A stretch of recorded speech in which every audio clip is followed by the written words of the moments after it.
What's going on, everyone? It's Tay, aka Slay, and we got to talk about that interview from yesterday.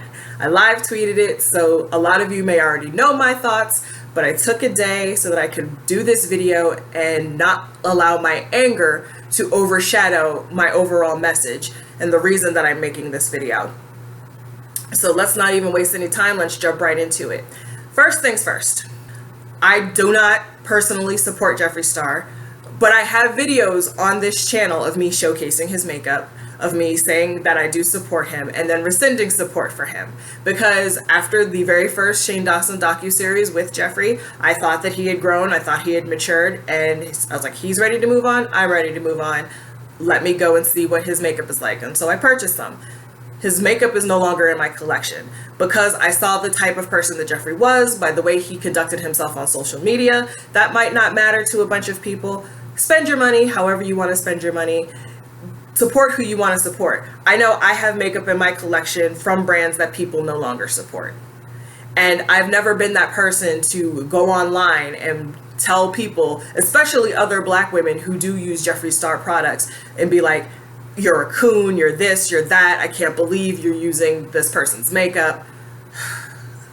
Life is too short and my energy and time is too precious.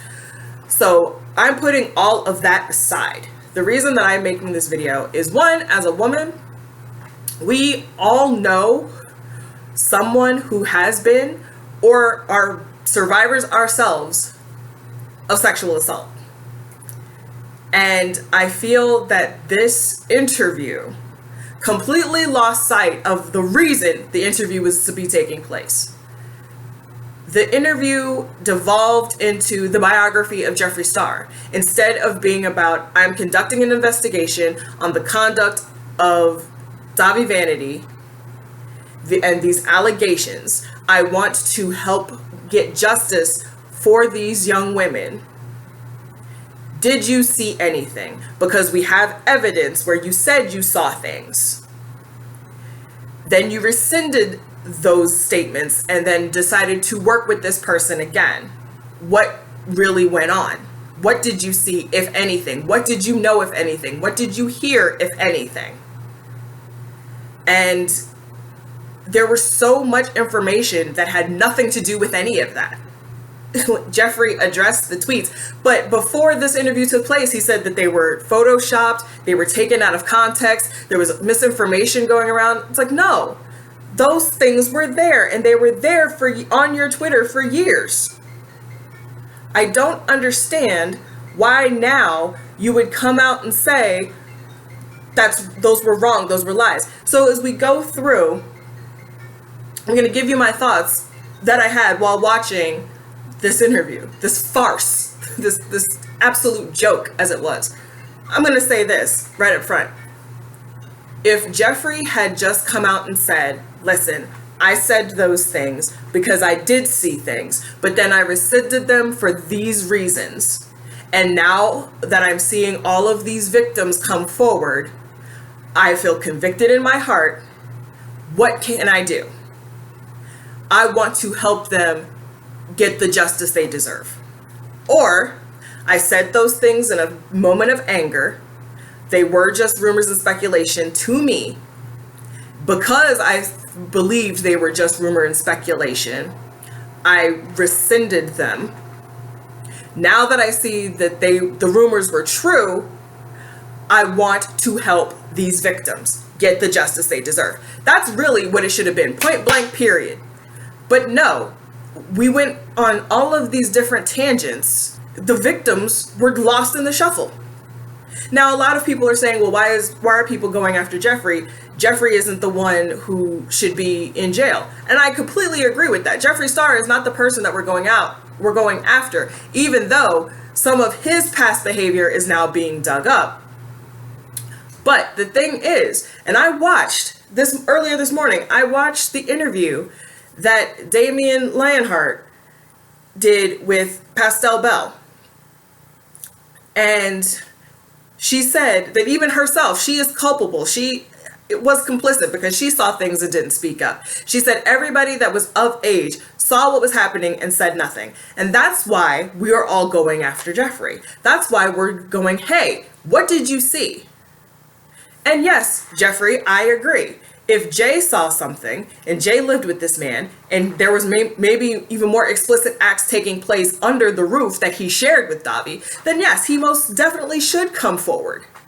But we're not talking about Jay, we're talking about you. We're talking about why you tweeted these things, why you said that they were then lies and continued to work and tour with this person. And why now you're coming back and saying this person has always been a monster, this person has always been trash, he deserves to rot in a jail cell, and other things that I will not mention in this video. So where was the turn? What made you stop and say, oh, okay, now I must speak up? Because you weren't. You weren't speaking up. And I find it funny that you were sitting there on the screen saying that Chris Hansen was the first person that you thought to speak to. However, your interview with Keemstar on Mom's Basement was confirmed first. So what is the truth? I'm going to be asking that question a lot. What is the truth? So let me go down my notes and give you all my reactions. So in the beginning, when Chris Hansen starts asking Jeffree about his relationship with Davi, I don't see how it was relevant when Jeffree was just like, oh, Davi's always been horrible. Okay, I love how Jeffree tried so hard throughout this entire thing to put as much distance between himself and Davi as possible. He was like, we were never friends. We were never best friends. Like, we were friends, but we weren't as close as people are making it out like we were. Okay, but you call him your brother. You talked about how much you loved him, and you're like, we really didn't run in the same circles. But there are tweets of you talking about how you're going to the studio with them, about how you're going to their music video shoots. And yes, Jay was a part of the band at the time, but you said, I love my boys. S, plural. So who are you talking about? I find that so interesting. You sat here and you went on and on about how he tried to copy you and how he was a fan and how, you know, he was acting stalkerish and, you know, he just kept wanting to be around you. It's like he wanted to be you. What does that have anything to do? And granted, Chris Hansen should have started and ended with, what did you see? Why did you say this? What was this? What is the truth? How are you going to help now? But no, it like I said, it became the biography of Jeffree Star. And I do believe establishing this relationship between Davi and Jeffree was important because you do need full context. However, I feel that what we got was a lie. I have people that I was friends with who I knew were manipulative. And he did say Davi was manipulative. But to say that I was never friends with that person is a lie. And he mentioned, you know, the scene and the music industry and how he was as a younger man, where he was like, he was offensive on purpose. He wanted attention no matter how he got it. He just loved the attention. I get it. I'm an Aries. I'm the same way. But I'm not going to go out and do some of the crap that some people do just to get eyes on them. Trisha Paytas. But moving on. Something that I found very interesting, I'm looking at my notes, by the way. Something I found very interesting was Chris asked Jeffree about sharing the stage with Davi and what that was like. And Jeffree made it a point to be like, we only shared a stage twice. Nobody asked you how many times. He asked you what the experience was like. And then Jeffree took control of the interview and was like, let's talk about the clip. Yes, let's talk about the clip. Because I find the parallels between this situation with Davi Vanity, and I'm going to get into it later, the situation with James Charles only a year ago, blows my mind the more I think about it. Okay, we have the clip going around social media of Davi grinding on stage on a person that's underage. Now, I get it. Not everybody is going to have their IDs on them. There aren't security guards at the foot of there are security guards out at the foot of the stage, but they're not going, hey, let me see your ID before he yanks you on stage and dirty dances with you. I understand that that's not happening. But at some point, you would think, I need to protect myself. You know what I'm saying? It's like, this person looks a little young. They may not be as young as they look, but they look a little young. Let me not. But I get it. It was the scene. It was wild. It was raucous, whatever. But you know what I find interesting? Whose label was Jeffree Star on before he decided to quit music? Akon, who was once one of the biggest artists in the world. And what torpedoed his career? Him dirty dancing on stage during one of his concerts with a 16 or a 17-year-old.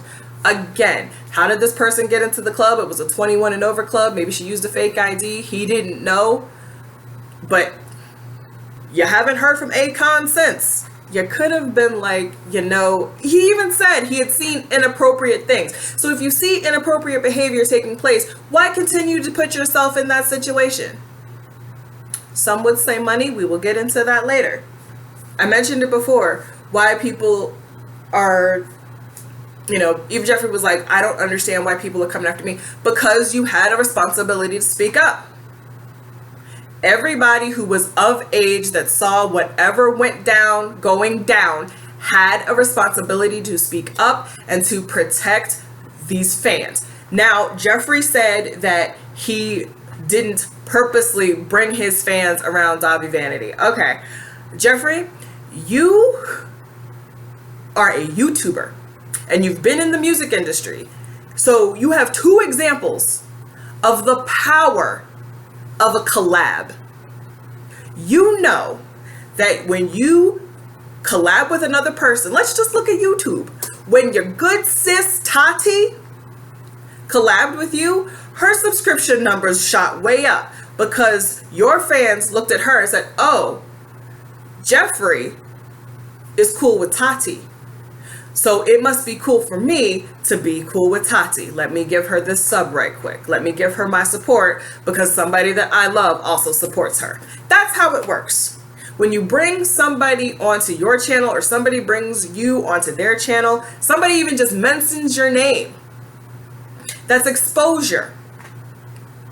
And they gain from knowing you. It's the power of influence. So don't tell me you don't know what the potential is for your fans to become his fans and vice versa. That's why you work together. That's why people do duets. Do I need to give you more examples? No, because you already know this. You've been in both worlds for way too long. You know what the tea is. And I find it so infuriating when you sit here and you say that you never saw anything and yet you tweeted that you did. And then you go on to say that when you call Davi your brother, you're being dramatic. My best friend and I live with our roommate. Some of you who follow me have maybe seen the top of his head, but you've heard me reference him. My best friend and my roommate Corey go all the way back to high school. They call each other brother because they've known each other for years, over 2 decades now. I've only known Corey for a year. I don't call him my brother because we're not that close. You got to work real hard for me to consider you a member of my family, to bestow that title of brother, sister, auntie on you. You don't just throw words around. People throw the word friend around way too loosely. But to be like, that man's like my brother, I love him. But you're being dramatic when you say you love this person? Were you being dramatic when you called him a monster? When you said that if people supported him, they were supporting assault? Was that not being dramatic? Yes, you said that you were acting on rumors that you had heard. So why would you tweet as if it was fact? Were you angry at him? And let's get into that. When Chris Hansen asked Jeffree Star what made him tweet those things, he said verbatim, "I saw him reaching a platform that I never thought he would reach." And I tweeted, there it is.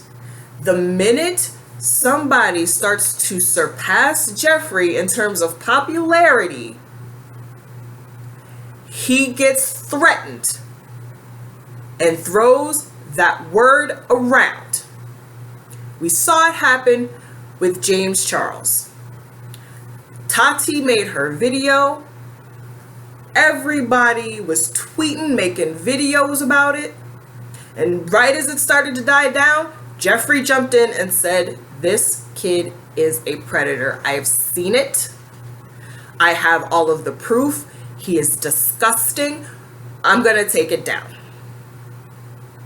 And then not 24 hours later, I don't want to keep feeding this fire. I think we all just want peace. We're going to stop it now.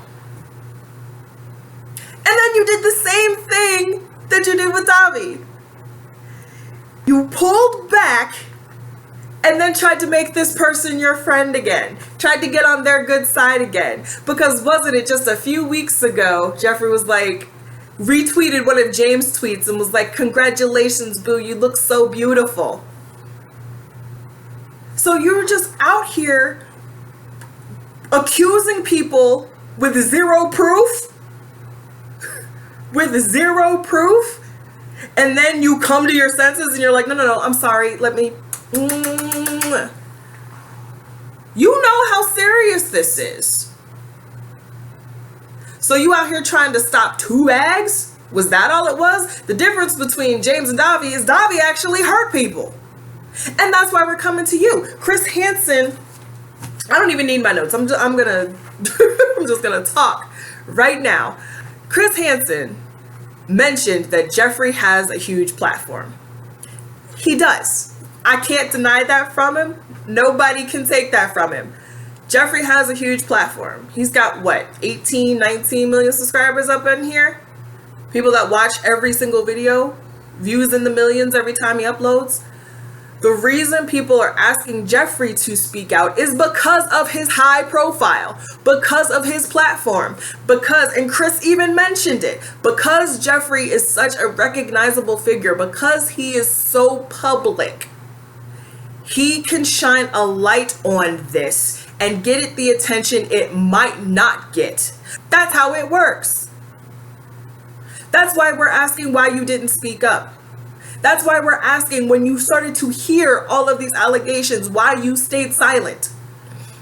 And then, towards the end of the interview, Chris Hansen brings up the money that Jeffree has given away recently. Now, quite a few of us are expecting stimulus checks if we haven't received them, because we do need that money. There are a lot of people out in these streets who are not working, who were furloughed, who were laid off, whose businesses have gone under. People are hurting because of the pandemic. And Jeffree felt compelled to help. I'm not going to be cynical about it. If you received money from Jeffree Star and it changed you, it changed your life, it helped you put food on your table, it helped you pay some bills, vaya con Dios. I'm not going to take that away from you. I'm not going to tarnish it. That's a beautiful thing. Helping people is a beautiful thing. But that could have gone down a completely different way. If he's like, I want to give back, I want to help. And Chris asked, and he mentioned, he was like, I want to know what I can do. I don't know what to do from here. How about you say, yes, I'm giving this money because I want to give back, but you know what else I'm going to do? Because I didn't speak up, or because I went with the flow and heard these allegations and now I know that they're true, what I'm going to do is I'm going to set up a fund. So if these victims want to pursue legal action against Davi, I will help them pay their legal fees. How about that? No, it's not your responsibility, But if you really feel convicted, if you really want to help, if you really are thankful to Chris Hansen for giving the survivors a voice, that's something you can do. It's within your power to do.